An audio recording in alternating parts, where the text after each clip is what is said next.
Bismillah, baik. Kita lanjutkan, Bapak Saudara dimanapun Anda berada.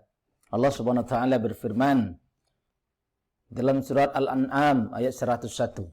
Apa kata Allah Subhanahu wa Ta'ala? Badi'us samawati wal ard, Dia pencipta langit dan bumi. Anna yakunu lahu waladun. Bagaimana dia mempunyai anak. Walam takul lahu sahibatun, padahal dia tidak mempunyai istri. Wa khalaqa kulli syai'in, dia telah menciptakan segala sesuatu. Wa huwa bi kulli syai'in alim, dan dia mengetahui atas segala sesuatu.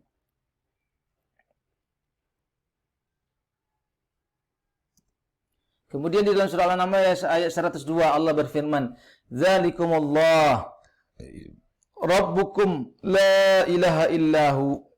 Dialah yang memiliki sifat-sifat yang agung.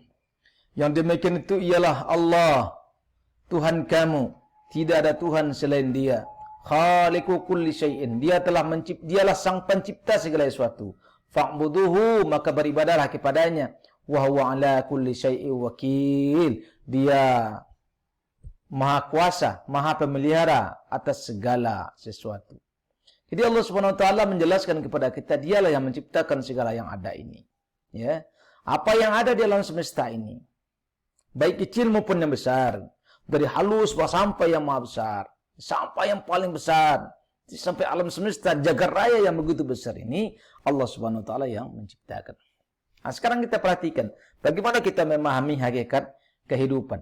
Kita bisa lihat nih anak-anak ini keluar dari pot-pot ini banyak ya. Nah, sekarang kita perhatikan, timbul pertanyaan, dari mana manusia ini berasal? Ya, apakah mereka bisa berasal ditanam orang, ditumbuh orang, atau diciptakan oleh orang lain? Ya, kita bisa lihat. Ya.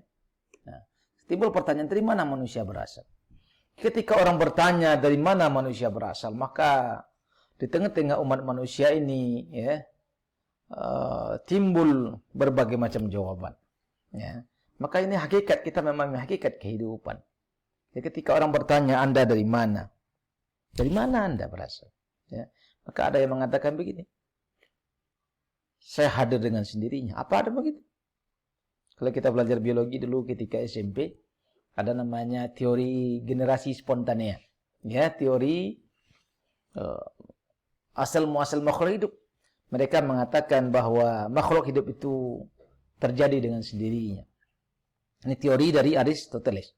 Dia mengatakan bahwa ketika di satu tempat, di satu daerah ditumpuk sampah, kemudian muncul tikus, maka dia mengatakan bahwa tikus muncul karena sampah. Dari mana datangnya? Tidak tahu. Yang penting dia terjadi dengan sendirinya. Di mana ada sampah, di situ ada tikus. Akhirnya teori ini dibantah. Ya. Dibantah oleh Louis Pasteur, ada Stanley Miller. Kalau kita belajar biologi begitu dulu. Ya. Dengan teori sekerat daging, dengan teori air kaldu. Ya. Mereka membuktikan bahwa ternyata lalat, ternyata tikus tidak terjadi dengan sendirinya. Ya. Maka dia bikin teori sekerat daging. Dipotong sepotong daging, kemudian dimasukkan ke dalam botol.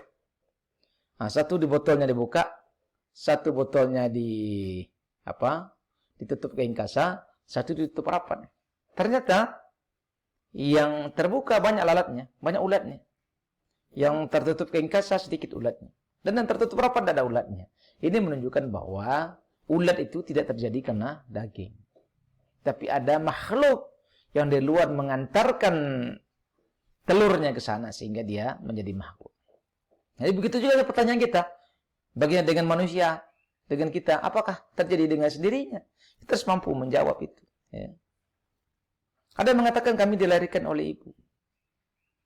Kami hadir atas kerja bareng bapak dan ibu kami. Kemudian ibunya dari mana? Atau bapaknya dari mana? Ya, hasil kerja bareng bapak dan ibunya. Sampai akhirnya kakek neneknya, buyutnya, dan seterusnya.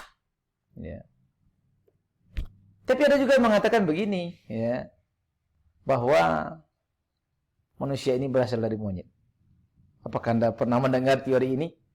Pernah tidak Anda mendengar teori evolusi? Bahwa manusia itu berevolusi dari monyet. Kita lihat nih, monyet nih ya. Dia dari jalan membungkuk, kemudian semakin lama tegak. Terus berdiri seperti manusia. Sekarang lama-lama kita jadi bungkuk lagi. Nah, apakah ada tak manusia berasal dari monyet? Ya kalaupun ada. Ini cerita ini. Kalaupun ada. Siapa dia? Yang membuat teori ini. Kemungkinan. Wallahu a'lam, la haula wala quwata illa billah. Kalau memang manusia berasal dari monyet, apa kata monyet? Dia mengatakan begini nih. I am still here. Saya masih di sini. Kalau manusia berasal dari monyet, satu dia sudah tidak ada. Untuk membuktikannya gampang, ya. Kalau Anda pergi ke sebuah pulau, taruhlah monyet di situ, ya. Kemudian kita tunggu saja. Ketika ada yang berubah jadi orang, dia akan keluar. Ketika berubah jadi orang, dia akan keluar. Tapi monyet akan mengatakan begini, I am still here. Saya tetap masih di sini, tidak berubah. Masih kayak begini-begini saja dari dahulunya sampai hari ini, ya. Jadi ketika ada orang mengatakan manusia berasal dari monyet, itu bohong, ya. Nah, sekarang kita perhatikan semua bayi tumbuh menjadi dewasa. Tapi kenapa monyet tidak semua menjadi manusia? Ya, tidak ada satu pun monyet menjadi manusia. Ya. Nah, Bapak dan Ibu sekalian, ya, ketika orang memahami keberadaan Sang Pencipta, apakah kita perlu bertemu dengan Sang Penciptanya? Nah, kalau ini sudah berpikir level 2 Bapak dan Ibu. Berpikir level 2 itu adalah berpikir terhadap sesuatu yang tidak kelihatan. Sesuatu yang ada di balik dinding. Ketika sesuatu yang tidak kelihatan, apakah kita perlu melihat sesuatu itu untuk membuktikan bahwa dia itu ada? Tidak perlu. Seperti sekarang lah, ya. Kita lagi duduk di atas rumah. Terdengar bunyi di atas atap kita. Buk, buk, buk, buk, buk, buk, buk, buk. Bunyinya. Maka kita akan mengatakan, oh, helikopter lewat. Apakah kita lihat? Tidak perlu lihat. Karena kita sudah yakin. Sudah ada dalilnya. Nah, jadi berpikir level 2 itu untuk berpikir sesuatu yang memang tidak kelihatan, tapi kita bisa meyakini sesuatu itu walaupun kita tidak lihatnya.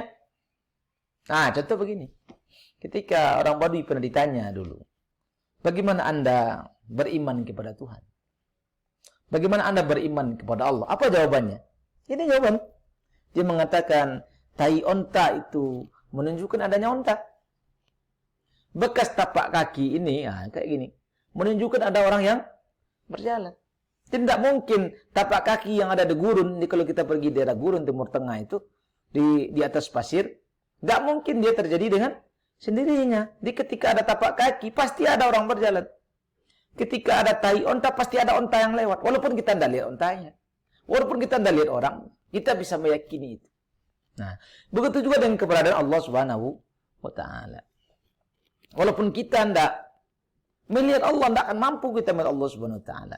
Tapi cukup dengan kita memperhatikan tanda-tandanya. Dengan kita memperhatikan alam semesta, kita memperhatikan manusia, kita memperhatikan kehidupan ini, kita akan meyakini sesuatu ini yang ada di balik itu. Nah.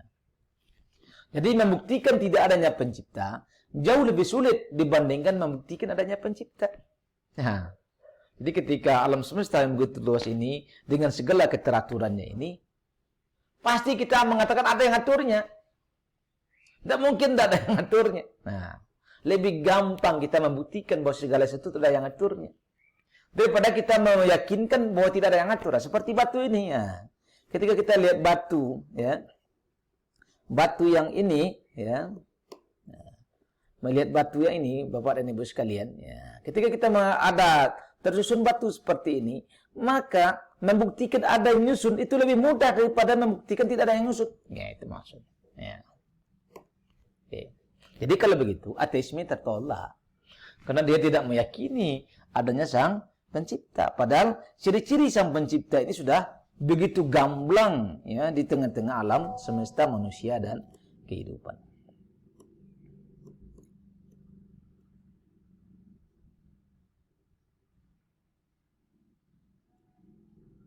Jadi kalau kita perhatikan Bapak dan Ibu sekalian, ya, jantung mengedarkan darah 96.000 km dan ditempuhnya dalam waktu 23 detik. Ya, ini jantung kita ini. Kalau dia memompa, ini kecepatannya, ya, konon kabarnya 15 juta kilometer per jam. Ya, 15 juta kilometer per jam. Kalau kita mikir-mikir, ya, dia bergerak sendirinya. Itu sesuatu yang sudah diterima oleh akal manusia. Maka akal kita akan mengatakan pasti ada yang ngatur. Begitu juga dengan nih kita hitung nih pembuluh darah kita. Demikian pula pembuluh darah dalam tubuh kita berkelok-kelok dengan sistem amat rumit, memiliki panjang 96.000 km atau 2,5 kali keliling bumi tanpa kemacetan atau saling bertuburukan. Sebuah penciptaan yang sempurna. Maka kita akan mengatakan, walah, pasti ada yang ngatur. Kita lihat otak manusia. Besarnya memori otak manusia setara dengan hard disk sebesar 2 kamar ukuran 4x3 meter. Jumlah sel dalam otak manusia adalah 100 miliar atau 10 kali dari yang dimiliki seekor simpanse. Jadi kalau kita hitung ya Bapak dan Ibu sekalian, jawablah dengan jujur ya. Berapa jumlah rambut di kepala kita? Tahu enggak kita? Berapa jumlah cacing dalam perut kita? Apa yang telah Anda lakukan pada tanggal sekian? Yang telah ya mungkin. Apa yang akan Anda lakukan pada tahun depan? Tidak bisa kita jawab Bapak dan Ibu. Itu menunjukkan bahwa yang namanya kita manusia itu lemah, kurang, dan butuh kepada yang lain. Jadi beginilah hakikat manusia. Apa yang mau kita sombongkan Bapak dan Ibu sekalian? Kita manusia ini sifatnya terbatas, lemah, dan butuh kepada yang lain.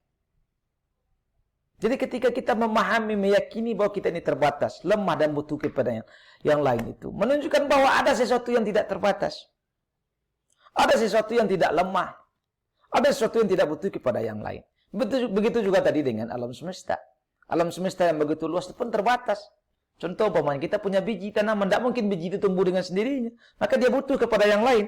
Bisa angin yang menerbangkannya, bisa kita yang menanamnya, bisa burung yang membawanya, atau musang yang mengambilnya. Sehingga dia berpindah dari situ pohon ke pohon ke tanah yang lain dan dia tumbuh. Tidak mungkin dia tumbuh dengan sendiri. Nah, jadi ini menunjukkan kepada kita Bapak dan Ibu ya, bahwa hakikatnya manusia dan kehidupan ini terbatas, lemah dan butuh kepada yang lain. Dalam firman Allah Subhanahu wa taala dikatakan qul huwallahu ahad. Katakanlah dialah Allah yang Maha Esa. Allahus Samad. Allah adalah Tuhan, tempat bergantung kepadanya segala sesuatu. Lam yalid wa lam yulad. Dia tidak beranak dan tidak pula diperanakkan. Wa lam yakul lahu kufuwan ahad. Dan tidak ada seorang pun yang setara dengan dia. Nah, jadi kalau kita lihat Bapak dan Ibu sekalian, sekiranya ada di langit, ada di bumi tuhan-tuhan selain Allah, tentunya keduanya itu telah rusak binasa. Jadi kalau seandainya ada Tuhan-Tuhan selain daripada Allah Subhanahu wa taala, maka tentu langit dan bumi ini telah rusak dan binasa. Maka Allah berfirman, "Afara'aitum ma tumnun antum takhluqunahu am nahnul khaliqun?" Maka terangkanlah kepadaku tentang nutfah yang kamu pancarkan. Kamukah yang menciptakannya atau kami yang menciptakannya? Pertanyaan Allah Subhanahu wa taala kepada kita. Betapa banyak orang sudah berusaha dengan sekuat tenaganya, berusaha dengan sekuat kemampuannya. Mungkin kedua-duanya sehat, laki-lakinya sehat, perempuannya sehat. Tapi Allah nak beri izin. Terpancar sudah, masuk sudah. Tapi tidak inggo barang itu. Tidak menjadi. Itu menunjukkan kelemahan kita sebagai manusia. Coba kita lihat bagaimana seekor unta Bapak dan Ibu sekalian. Ya. Mampu minum air sebanyak 130 liter. Menyimpan cadangan nutrisi di punuknya. Memiliki bagian kelopak mata yang transparan. Alat pencernanya mulai dari mulut sampai bagian dalam mampu mencerna tumbuhan semak belukar berduri. Telapak kakinya lebar. Lapisan kulit yang tebal pada bagian yang bersentuhan dengan pasir saat istirahat. Ya. Maka Allah bertanya kepada kita, "Afala yanzuruna ilal ibli kaifa khuliqat?" Apakah kalian tidak memperhatikan bagaimana unta diciptakan? Nah, jadi Allah Subhanahu wa taala menyuruh kita memperhatikan unta. Dan fakta unta itu seperti ini. Ya. 130 liter dia bisa mampu membawa air. Disimpan di punuknya. Memiliki kelopak mata 2. Ada yang terbuka dan ada yang transparan, seperti kacamata dia. Ya. Alat pencernanya mulai dari mulut sampai bagian dalam mampu mencerna tumbuhan semak berduri. Telapak kakinya lebar. Lapisan kulit yang tebal pada bagian yang bersentuhan dengan pasir saat istirahat. Oleh karena itu semua menunjukkan bahwa kemahabesaran Allah Subhanahu wa taala.